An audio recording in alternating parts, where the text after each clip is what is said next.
गणानां त्वा गणपतिगुं हवामहे कविं कवीनामुपमश्रवस्तमं ज्येष्ठराजं ब्रह्मणां ब्रह्मणस्पतः आनशृण्वन्नोतिभिः सीदसादनं శ్రీమహాగణాధిపతయే నమః.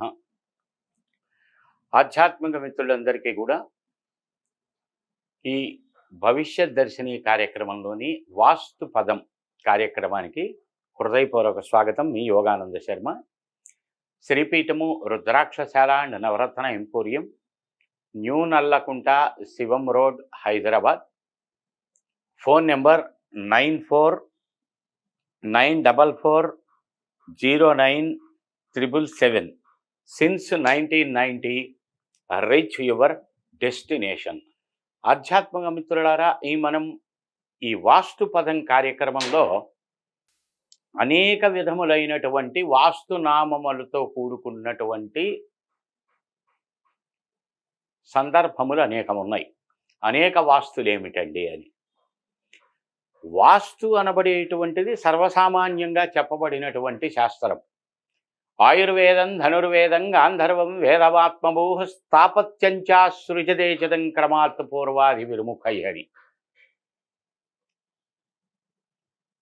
బ్రహ్మ భగవానుని యొక్క 4 ముఖ కమలముల నుండి 4 రకములైనటువంటి ఉపవేదములు, వేదములు ఉద్భవించినాయి. వాటి తదనంతరం ఉపవేదములు ఉద్భవించినాయి. అందులో ఆయుర్వేదం, ధనుర్వేదం, గాంధర్వం, వేదమాత్మభూ స్థాపత్యంచ అన్నాడు. ఋగ్యజుస్సామాధర్వణ వేదములు. 4వదైనటువంటి రుక్కు, యజుహు, సామ, అధర్వణ వేదం.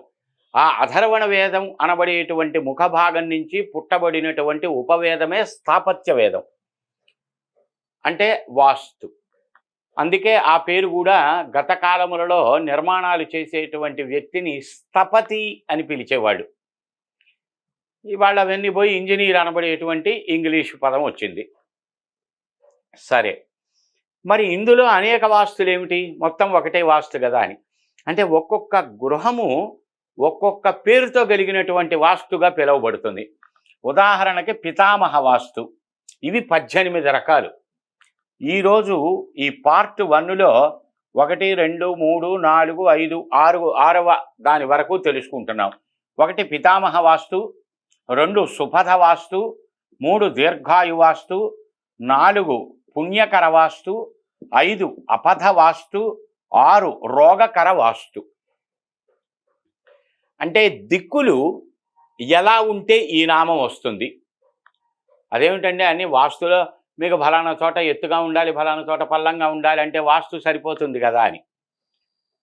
ఉదాహరణకి ఇప్పుడు మగవారు, ఆడవారు లింగ భేదములుగా స్త్రీలింగం, పుంలింగం అంతవరకే తీసుకుందాం. 3వ విషయం మనకు అవసరం లేదు. వీళ్ళలో సన్నగా పొడుగ్గా ఉన్నవాడిని ఏమంటున్నాం? వాడు పురుషుడేగా, వాడు బక్కోడురా. బాగా పొట్టిగా ఉంటే వాడు పొట్టోడురా. ఇంకా పొట్టిగా ఉంటే వాడు మరుగుజ్జు వాడురా. లావుగా ఉంటే వాడురా. ఇందాక వచ్చాడు చూడు బండోడు వాడు. ఇలా మనం ఆకారాన్ని బట్టి ఒక పేరుని మనం ఎలా నిర్ణయిస్తున్నామో ఆ పేరుని బట్టి ఆ ఆకారం మనకు వచ్చేట్టుగా. బక్కోడు అనగానే మనకేమీ అర్థమైపోతుంది ఇమీడియట్గా, వాడిని మనం చూడక్కర్లా. సన్నగా ఉంటాడు, బండోడు అంటే బాగా లావుగా ఉంటాడు, పొట్టివాడు అంటే బాగా పొట్టిగా ఉంటాడు. ఇలా ఆ పేరుని బట్టి మనకు ఆ రూపం మనకు ఎలా అర్థమవుతుందో అలాగే ఆ ఇంటిని బట్టి ఆ వాస్తు అనబడేటువంటి పేరుని బట్టి ఆ ఇల్లుగా మనం గుర్తుంచుకుంట కొరకు మహర్షులు ఏర్పాటు చేయబడినటువంటి సంఖ్యా ప్రామాణికమైనటువంటి విధానం ఇది. ఈ పితామహ వాస్తు అంటే తూర్పు భాగం, ఆగ్నేయ భాగం ఎత్తుగా ఉండి, అంటే ఖాళీ ప్రదేశాలు. మన ఇంటికి 4 మూలలా వదిలేటువంటి ప్రదేశంలో తూర్పు ఎత్తుగా ఉండి, ఆగ్నేయం ఎత్తుగా ఉండి బాగా, అంటే మరి ఈశాన్యం పల్లంగా ఉండాలి కదండి. మరి ఈశాన్యం పల్లం ఉన్నప్పుడు తూర్పు ఆగ్నేయాలు ఆటోమేటిక్గా హైట్ అవుతాయి కదా అని. ఇక్కడ ఎత్తు అనబడేటువంటి దానికి ఒక కొలమానం ఉంటుంది గృహాన్ని బట్టి, ఆ భావం. ఇక్కడ తూర్పు ప్రాంతం, ఆగ్నేయ ప్రాంతం ఎత్తుగా ఉండి పశ్చిమ ప్రాంతం వాయవ్య ప్రాంతం గనక పల్లంగా ఉండేటట్టయితే దాన్ని పితామహ వాస్తు అంటారు. అది ఆయురారోగ్య భోగభాగ్యములకు గొడ్డలి పెట్టు వంటిది. రెండవది సుపథ వాస్తు. అంటే దక్షిణ భాగం ఆగ్నేయ భాగం ఒక విధంగా, ఉత్తర వాయవ్య ప్రాంతములు ఒక విధంగా. అంటే దక్షిణ ఆగ్నేయ ప్రాంతములు ఎత్తసరిగా ఉండి ఉత్తర వాయవ్య ప్రాంతములు గనక డౌన్గా ఉండేటట్టయితే దాన్ని సుపథ వాస్తు అన్నారు. పథము అంటే మార్గం, సుపథ అంటే మంచి మార్గము అని ఆ పేరులో ఉన్నది. ఇందాక నేను మీకు ఒక ఉదాహరణ చెప్పా. బక్కగా ఉన్నవాడిని బక్కాడు అనగానే మనం ఆ బక్కగా ఉంటాడు వీడు అని మనకు ఎలా స్ట్రైక్ అవుతుందో, అలా సుపథ వాస్తు అని ఆ పేరుని అనగానే ఓహో ఆ ఇంటికి ఉత్తర వాయువ్యాలు పల్లం ఉన్నాయి, దక్షిణ ఆగ్నేయాలు ఎత్తసరిగా ఉన్నాయి కనుక సుఖభోగ భాగ్యాలు ఆ ఇంట్లో కొద్దిగా సమృద్ధిగా దొరుకుతాయి అని పేరు చెప్పగానే మనకు అర్థం అవటం కొరకు ఏర్పాటు చేయబడినటువంటి సంజ్ఞలు ఇవి. తర్వాత మూడవది దీర్ఘాయు. ఉత్తరం ఈశాన్యం పల్లంగా ఉండాలి. ఉత్తర భాగం ఉత్తర నుంచి వచ్చే ఈశాన్యం పల్లంగా ఉండి దక్షిణ భాగం నైరుతి భాగం ఎత్తసరిగా ఉన్నప్పుడు దాన్ని దీర్ఘాయు వాస్తు అంటారు.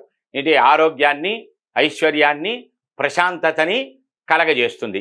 ఇది ఇంటికి కాదు సుమా, ఇంటి వెల్లపల ఉండేటువంటి ఓపెన్ ప్లేస్కి మాత్రమే చెప్పబడుతున్నటువంటివి 18 భాగాలు. నాలుగవది పుణ్యక వాస్తు.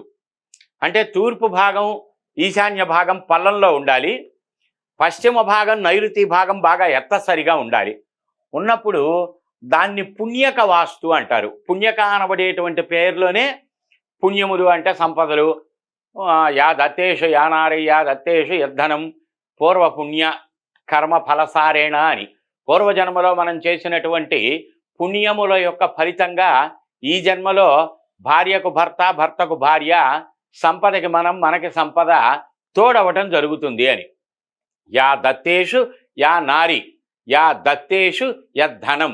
అంటే నువ్వు ఏ రకమైన పని చేశావో దానికి సంబంధించబడిన ధనం, ఏ రకమైన పూజ చేశావో దానికి సంబంధించబడినటువంటి భార్య. అంటే భార్యనా అంటే భర్తకు వర్తించదా అని కాదు, ఏదో ఒక పేరు చెప్పాలి కనుక చెప్తారు. భార్యాభర్తలు అంటాము, యాక్చువల్గా భర్త భార్య అనాలిగా. అంటే ప్రతి దాంట్లోనే ఎవరో కొంతమంది కుహనా పండితులు అని చెప్పుకుని జబ్బతరుచుకునేటువంటి వాళ్ళు ఆర్గ్యుమెంట్ చేస్తూ ఉంటారు. స్త్రీకి విలువను ఇవ్వలేదు, స్త్రీని అనగదొక్కారు, ఆ స్త్రీకి స్వాతంత్రం ఇవ్వలేదు అని. ఏ పురాణాలన్నా చదవండి, స్త్రీమూర్తుల పేర్లే ఉన్నాయి తప్ప పురుషమూర్తుల పేర్లు లేవు. సందర్భం ఇది కాదు కనుక దాని గురించి ప్రస్తావన లేదు. తర్వాత కనుక పుణ్యములు అనబడేటువంటివి ఈ గృహానికి అందుబాటులోకి వస్తూ ఉంటాయి, అందులో నివసించేటువంటి వారికి. ఇక ఐదవది అపథ వాస్తు. ఇందాక సుపథ, దానికి వ్యతిరేకం అపథ. అంటే సరైనటువంటి మార్గము కానటువంటిది అని అపథ. సరైన మార్గము, మంచి మార్గం అనబడేటువంటిది సుపథ. సుజ్ఞాని, అజ్ఞాని అలాగా. ఇక్కడ తూర్పు ఆగ్నేయం పల్లంగా ఉండి పశ్చిమము నైరుతి, పశ్చిమము వాయవ్యము ఎత్తుగా గనక ఉండేటట్టయితే అపథ వాస్తు. తూర్పాగ్నేయాలు పల్లంగా ఉండాలి,